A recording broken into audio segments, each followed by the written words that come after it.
here it finally is, my video on both the airstrike and the B.A.S.E Jumper. Hope you enjoy.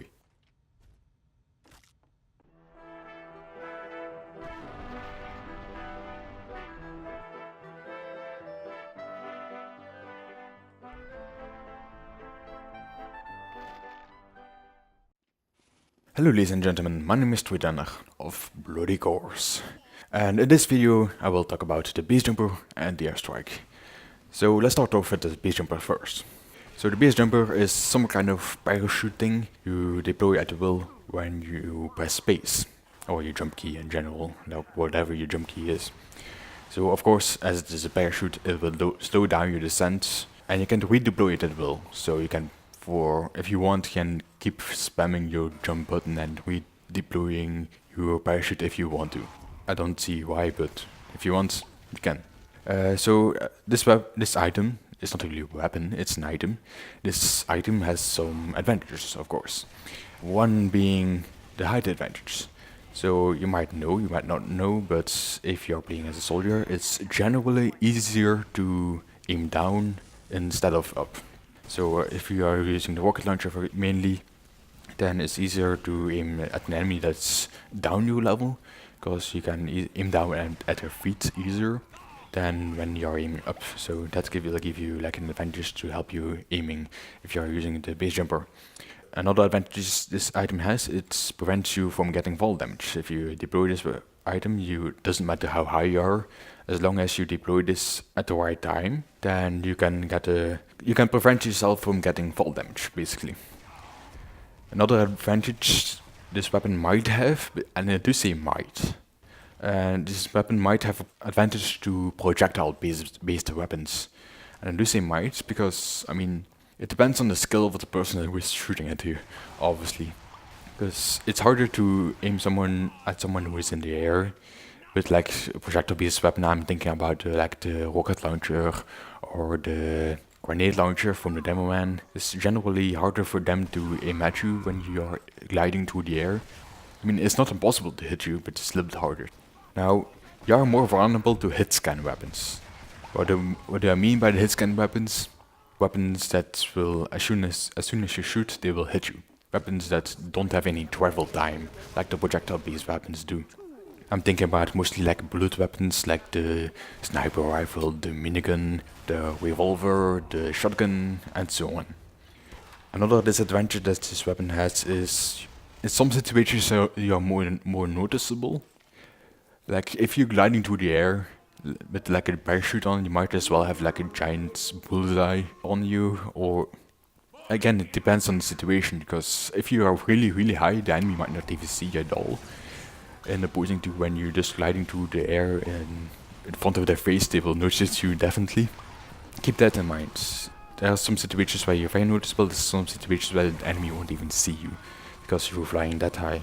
Well, it's not really flying, it's more like floating, but whatever. Two extra notes on this item.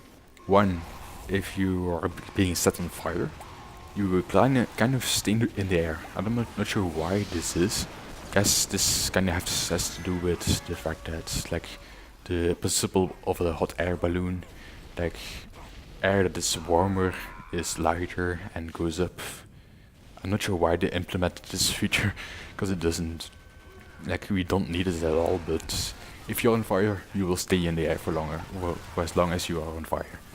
That's a neat little thing. You might like do some fancy stuff with that. Perhaps if you have your own server, you can enable permanent fire and health regeneration on yourself and just stay in there forever. I don't know. Another note with this weapon is, I keep calling it a weapon, it's an item. God damn it, it's an item. But this item is ideal for market gardening. What is market gardening? It has to do with the weapon, the market gardener, as the name says. Now, if you rocket jump and while you're still in the air and you hit an enemy with the market gardener, you will crit them for almost 200 damage. 195 to be exact. This weapon actually helps us with that. As long as you don't land, don't hit the ground with your feet, it will still count as a rocket jump. So if you use the B.A.S.E Jumper while in the air, it will slow your descent and you will if you hit the target, it will still count as a crit, as if you were rocket jumping. So that's very neat. It's not really a viable tactic to be able to just like multi-garden everyone all the time, but it's still a very fun thing to try to do, like a insane amount of damage just by rocket jumping and hitting people in the face with a shovel. In any case, let's move over to the airstrike, because we don't want to be talking about one weapon, we want to talk about both of them. Why? Because, as I said, these synergize very, very well. I would even go as far to say that airstrike almost has to be used with the B.A.S.E Jumper, because it's very ineffective otherwise.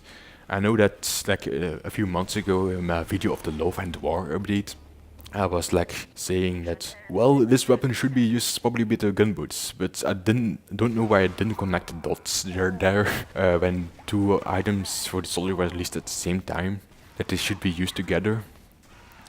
But it's most likely to be used with the B.A.S.E Jumper. I would even go as far to say, as I said, that it shouldn't be used without the B.A.S.E Jumper. So the airstrike, it does come at a damage penalty of like 25%. And there's also less clip size and slightly less explosion radius. So splash damage is slightly weaker, let's just say. But this weapon, I have to say, it's not really good in normal combat for exactly those reasons, because of the damage penalty, clip size, and explosion radius debuffs, kind of. I'm not sure what to call them, but it's not as good as in regular combat as any of the other rocket launchers. And it also kind of requires you to rocket jump, because if you're not in the air, as I said, it's not good in normal combat. You basically need to rocket jump for this weapon to be effective. It's not effective otherwise. So it's pretty much a requirement to rocket jump. And if you can't do it, you're gonna have to practice. It's pretty easy to learn the basics. You basically hold crouch and shoot at the ground, and you launch yourself upwards. And then you can use the B.A.S.E Jumper to stay in the air for longer, and you can fire rockets at people very fast.